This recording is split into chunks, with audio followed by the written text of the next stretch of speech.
Se você entrar em contato com a Escola Bíblica aqui da Novo Tempo, você vai receber um presente. Se você manifestar o desejo de receber um curso sobre família, nós vamos mandar para você de presente o curso Entre Família. Deixa eu te mostrar aqui. Olha só. Esse curso é fantástico, de verdade. Tirei um tempo para ler cada lição, para responder a cada pergunta, para fazer reflexões, enquanto respondia questionários como este que está aqui. Os conteúdos dos mais diferentes, a respeito das diferenças entre homens e mulheres, a forma de comunicar, também a forma de educar os filhos, a forma de alimentar o amor, de manter esse casamento vivo, relacionamento vivo e transformador. Aqui está, Entre Família, para você.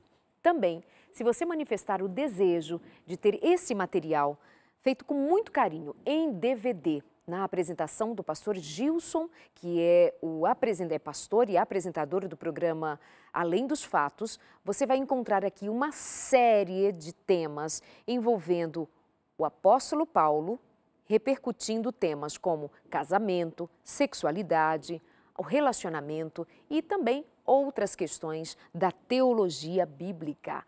Como você vai fazer? Entrar em contato com a gente. 0 operadora 12 21 27 31 21. Manifesta o desejo, você diz eu quero receber este ou aquele curso. Pois podemos mandar para você os dois. E aí você recebe em casa a revista e o DVD. Uma simples ligação. Ou pode entrar em contato com a gente pelo nosso WhatsApp também, que é muito fácil. E aí você manda uma mensagem pedindo e nós vamos mandar, aparece aí no seu vídeo. E vai ser bom demais compartilhar com você um material tão rico. Hoje estamos recebendo a doutora Damares Moura, que é advogada, especialista em direitos humanos, direitos essenciais, e tem trazido aqui por diversas vezes já temas de muito significado para o nosso aprendizado. E hoje nós estamos falando sobre o desenrolar do tema suicídio pela ótica jurídica. O que diz o direito sobre esta questão que está entre nós como um tema mais atual do que antes. Noutrora não se falava a respeito, fazia-se silêncio, como se isso fosse uma maneira de evitar. De alguma forma também, e já falamos disso no primeiro bloco, quando nós devemos ter o máximo de cuidado, inclusive ao dar uma notícia sobre um suicídio, dar visibilidade ao suicídio de alguém para não repercutir na mente, no coração de outros que estão frágeis, que estão adoecidos, que estão muito angustiados, tomando aquilo como uma ideia para si e levando a cabo finalizar a própria vida. Mas também fazer silêncio, sem considerar que ao falar nós podemos informar, nós podemos traduzir a ideia, é se omitir de ajudar a outras pessoas. Então, para não nos omitirmos, mas para fazermos bem, trazemos este assunto pela ótica jurídica e eu agradeço muito a doutora Damares, que foi quem me deu esta sugestão, quem sugeriu falar sobre esse tema aqui no consultório de família, inclusive por considerar que o nosso público é um público atento, querido demais, que considera as palavras deixadas aqui no programa e essa audiência muito querida de gente que quer acertar na vida. E voltamos agora, doutora Damares, justamente com a pergunta que ficou no ar. Quais são o que decorre de uma tentativa de suicídio ou de um suicídio em si? Ocorreu o suicídio. O que acontece depois? Acabou ou há uma penalidade ou há alguma coisa vindo do direito, da justiça que vai cuidar do processo? Agora eu estou chamando a responsabilidade toda a sociedade. Okay. Eu gosto de fazer da lei de uma interpretação extensiva de alguns direitos que a nossa Constituição Federal traz, sempre na ótica de direitos fundamentais. O artigo 227 da Constituição Federal fala que é dever do Estado, da família e da sociedade, então de todos. Né? Se é dever do Estado, da família e da sociedade, colocar a salvo crianças, adolescentes e jovens com absoluta prioridade, colocá-los a salvo de qualquer espécie de exploração, de tratamento vexatório, desumano, de negligência. Tem uma série, não é, de direitos e que tornam obrigação para o Estado, para a família e para a sociedade no que diz respeito à criança, adolescente e jovem. E agora eu quero falar da negligência. não é? A responsabilidade de prevenção, de proteção e de colocar a salvo é de todos. Já está dito. Estado, família e sociedade. Quando alguém se suicida, Darleide, ninguém pense que os que ficaram vivos sofrerão apenas o luto. Não é? Sofrerão ou serão submetidos também a uma investigação policial. Né? Então, quando há o suicídio, a autoridade policial instaura um procedimento que a gente chama de inquérito policial, que vai investigar as circunstâncias daquele suicídio. Então, a história não acaba ali. Por isso que o Código Penal traz a situação de induzimento, instigação e auxílio, porque é preciso apurar se aquela pessoa que deu cabo à própria vida ou fez exclusivamente por iniciativa própria, individual, ou se ao redor dela, não é, houve circunstâncias que levaram a. Então, isto é um importante sinal de alerta, inclusive para a família. Não é? Este isolamento tecnológico, não é? Que nós muitas vezes expomos os nossos filhos nas nossas... Agora eu falo como mãe. Eu tenho uma imensa preocupação. Meu filho está sozinho com o celular na mão. Não é?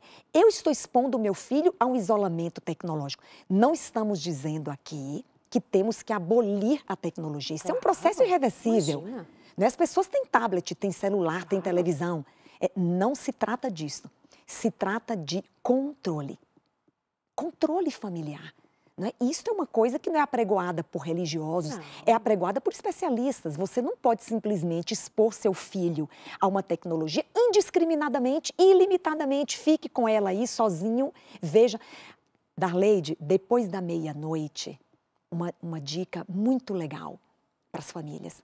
Depois da meia-noite, em sites de relacionamento, por exemplo, não há nada de bom para os nossos filhos depois da meia-noite. É o que eu penso, respeitadas as divergências. Claro. Até porque meia-noite os nossos filhos deveriam estar descansando. Exatamente. Por uma questão de saúde.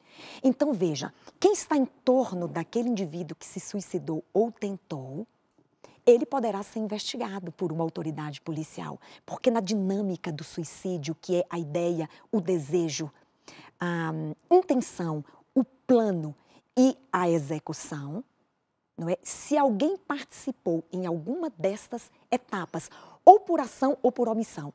Os crimes do direito, Darleide, são praticados por ação ou por omissão. Eu deixei de fazer e a minha omissão contribuiu para o resultado final.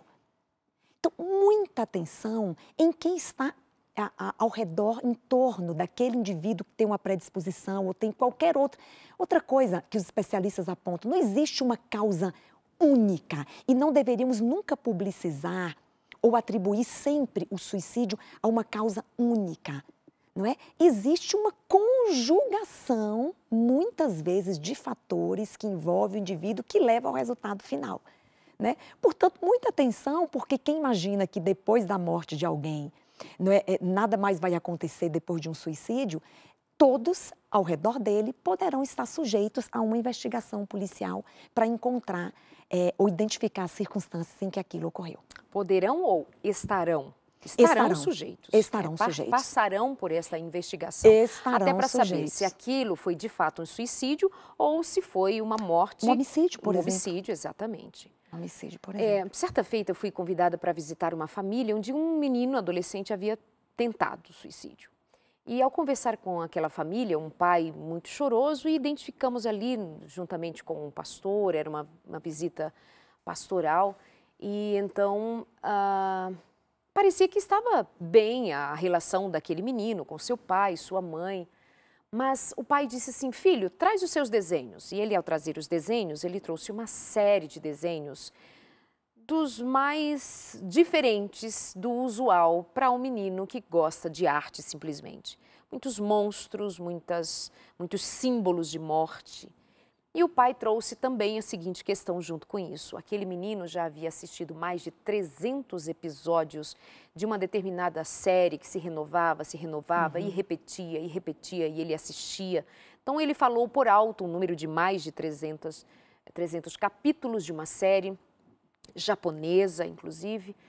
E então, ou seja, ele trouxe um fator, quando nós pensávamos que talvez fosse o ambiente em família, algum descompasso naquela relação de pais e filhos, alguma coisa do gênero, parecia que a relação entre aquelas pessoas ia relativamente bem. Mas havia um menino muito impressionado, e aí eu quero trazer essa questão, o quanto nós temos a mente impressionável. Nós adultos somos impressionados, nós assistimos um filme de terror e ficamos espantados diante de uma cena, somos tomados de medo mesmo sabendo que aquilo é uma mera ficção. Quanto mais crianças, adolescentes, mentes em formação. Aquele menino estava recebendo um conteúdo que muito o levava a considerar o monstro, a morte, o suicídio e tudo como alguma coisa normal. Num contexto de normalidade, ele entra naquela ficção, a mente não consegue fazer distinção entre a realidade e a ficção e essa mente se envolve com aquele conteúdo de tal maneira que ele fica impressionado e um ato, uma tentativa subsequente se dá sem ao menos aquele menino ter filtro, aquela menina, aquele jovem, enfim, ter um filtro de razão para segurá-lo, porque ele está envolvido demais nisso. Então, de fato, não dá para a gente negar a tecnologia, ela está inclusive a nosso favor, mas o quanto nós estamos considerando o tempo que nossos filhos ficam no quarto assistindo séries, jogos, participando de maneiras muito ativas, juntamente com grupos que estão juntos ali naquele momento, ao vivo.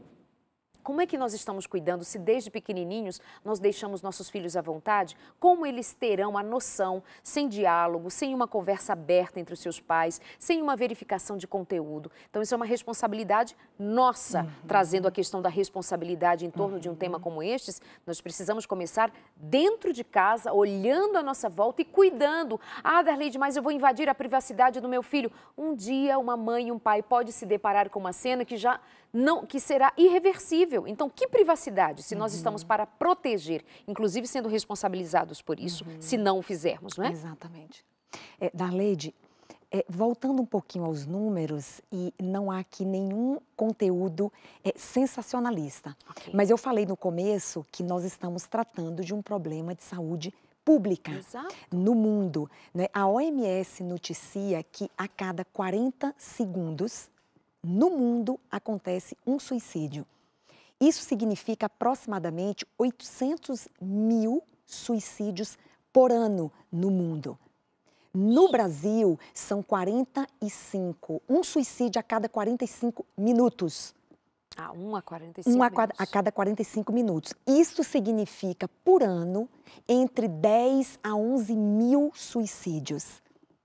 Não é? Então, de fato, hoje a OMS diz que a segunda maior causa de morte entre adolescentes é o suicídio. Não é o grupo que mais se suicida, é importante ressaltar isso. Os adolescentes não é o grupo que mais se suicida, mas é a segunda causa de morte entre adolescentes no mundo. Né? Então, o Brasil... e eu estou falando do Brasil porque é onde nós vivemos e é onde nós trabalhamos, não é? A respeito de dignidade humana, de combate a essas mazelas, não é? Que violam a dignidade. O Brasil é o quarto país do mundo com os maiores níveis de aumento de suicídio. Os maiores níveis de aumento. Tanto que o CVV, esse Centro de Valorização da Vida... Antes de 2007, a média de atendimentos era de 1 milhão de atendimentos por ano, antes de 2017. Em 2017, o CVV registrou 2 milhões de atendimento por ano. Não é? Então, e o CVV, esse serviço gratuito, ele é tão interessante, até porque é gratuito, o indivíduo ele pode ficar quanto tempo ele desejar em conversa com um atendente.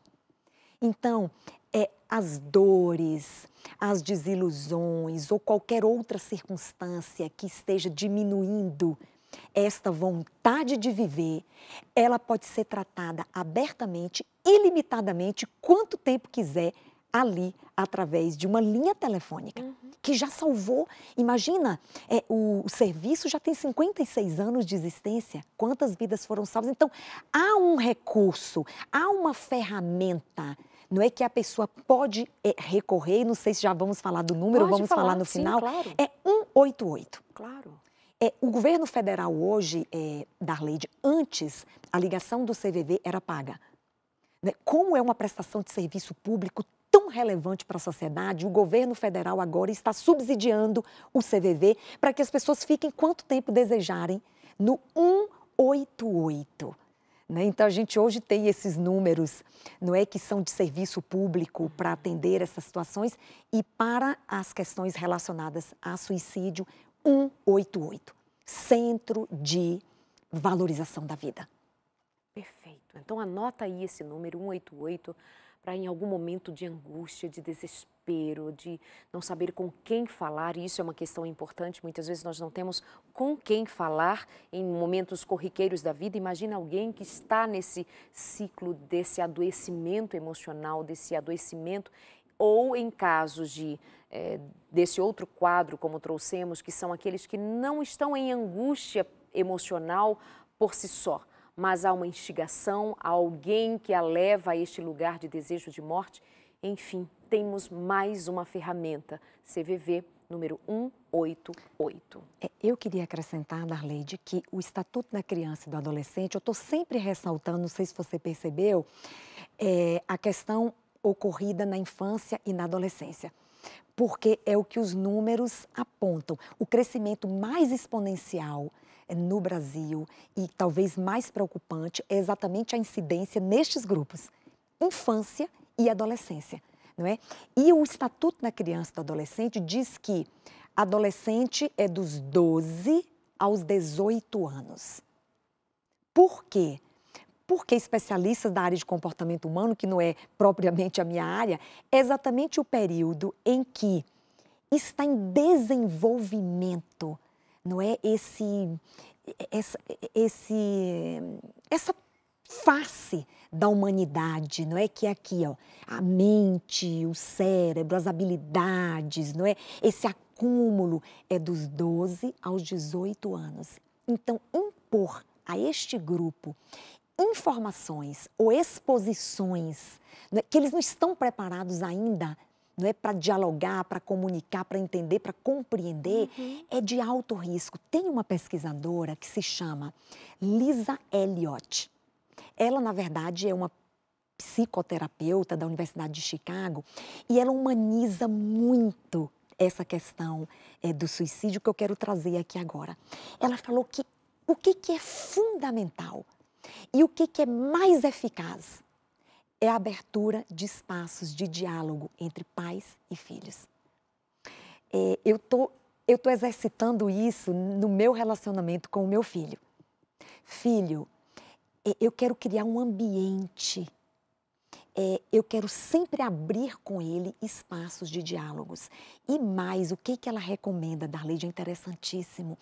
Quando se noticia um suicídio, o que uma família que está assistindo uma notícia de suicídio e muitas vezes é dada de forma inadequada, sensacionalista, ou tornando o suicida um mártir, ou romantizando o suicídio, ou descrevendo com minúcias os métodos que foram utilizados, fotografando o corpo, fotografando o local, o que uma família deveria fazer?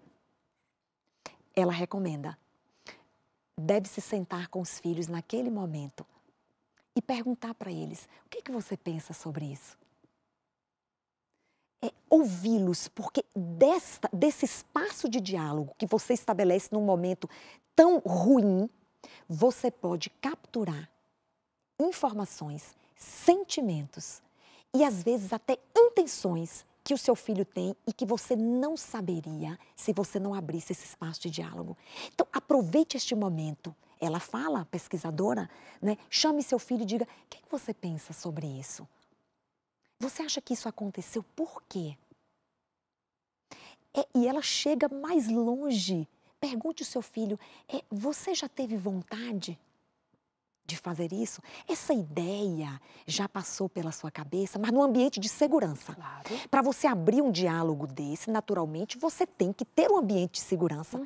Porque numa conversa dessa, o seu filho pode revelar coisas que precisa de uma intervenção. Darleide, ela fala em tratamentos multidisciplinares. Infelizmente, no Brasil, nós não temos, por parte do poder público, o que nós chamamos de acolhimento ou atendimento multidisciplinar.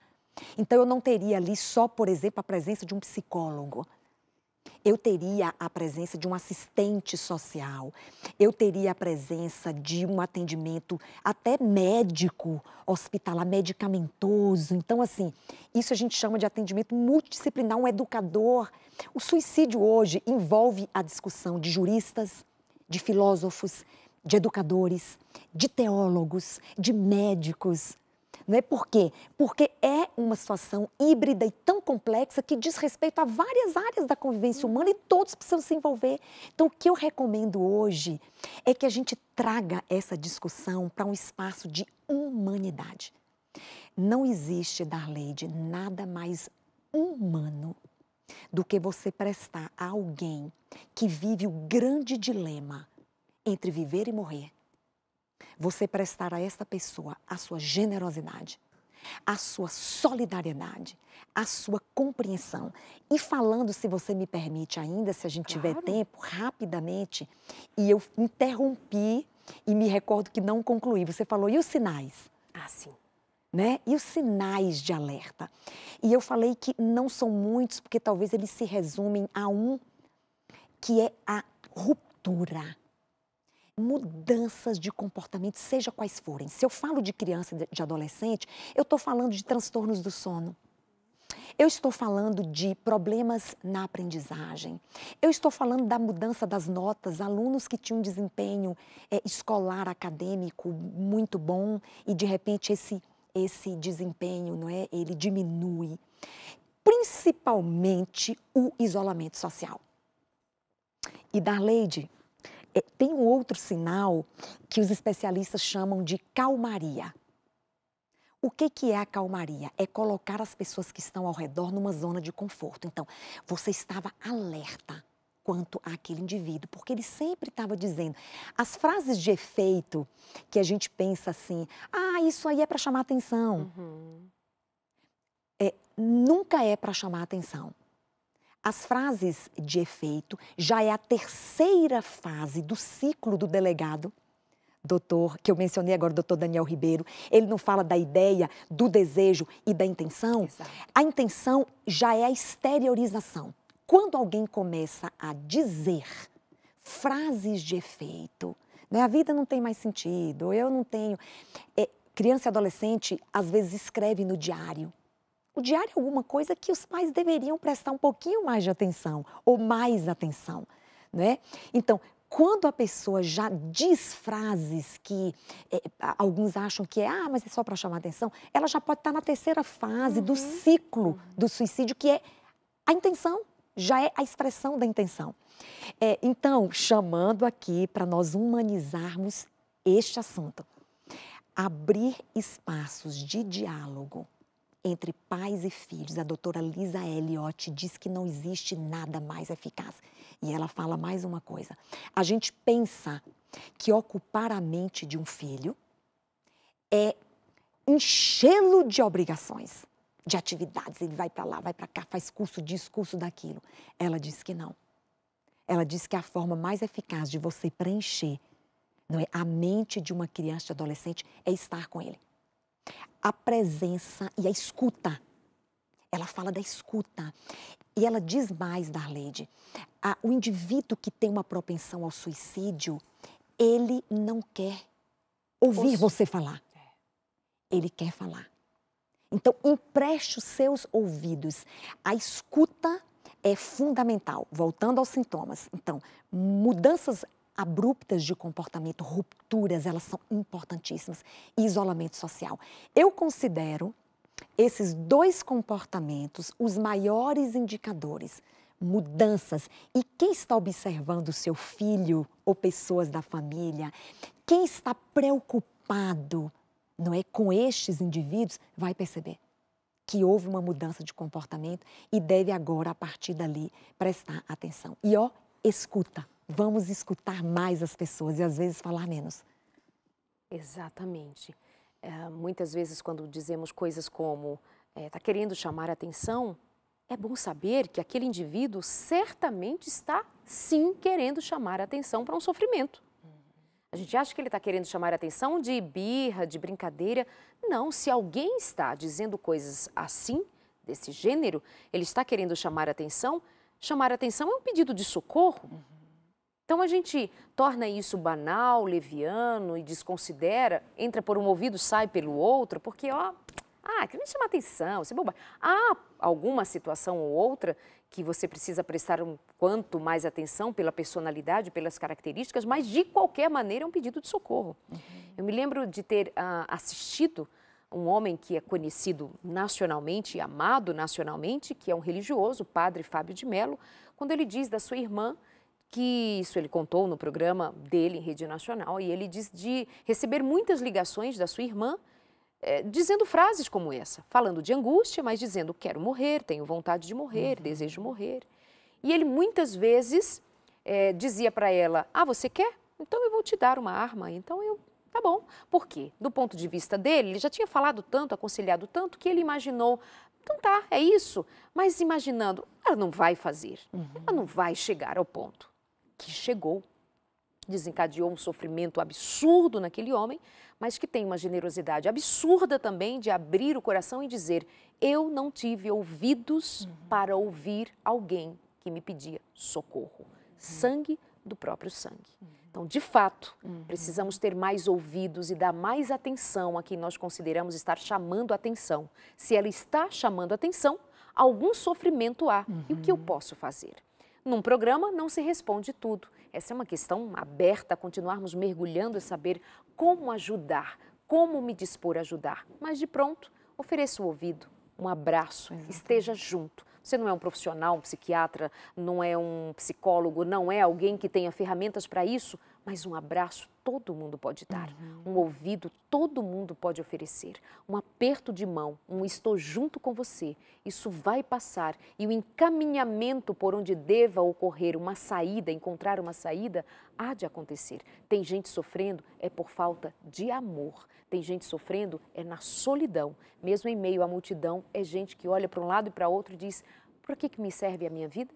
E nos casos de adolescentes e meninos e meninas também, já desde muito cedo, qual é o sentido da vida dos nossos jovens? Qual é o sentido? Eles estão, quem sabe, percebendo que a vida está inútil. Porque o que eles têm? Coisas. E lhe faltam pessoas, afeto, amor. Nós vamos dar continuidade a esse assunto por outros prismas aqui no consultório de família, mas por hoje, doutora, muito obrigada. Eu que agradeço, Darleide, sempre à disposição para a gente se aprofundar em temas que, no final de tudo, nós estamos falando de dignidade. Dignidade é valor humano.